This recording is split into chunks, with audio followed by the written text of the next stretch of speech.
Anak Prabu Siliwangi. Keturunan Prabu Siliwangi.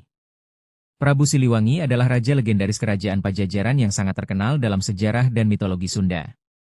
Beliau dikenal memiliki banyak istri dan keturunan.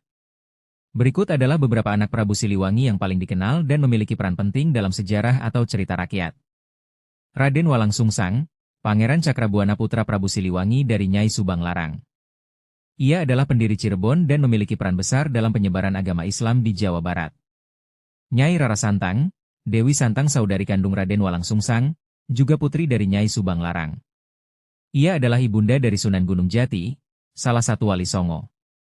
Prabu Kian Santang, dalam beberapa versi cerita, ia adalah putra Prabu Siliwangi dari salah satu istrinya. Ia dikenal sebagai sosok yang gagah berani dan kuat. Dewi Wulansari, Kentring Manik Mayang Sunda putri Prabu Siliwangi dari Dewi Kentring Manik. Ia dikenal sebagai salah satu putri yang sangat cantik.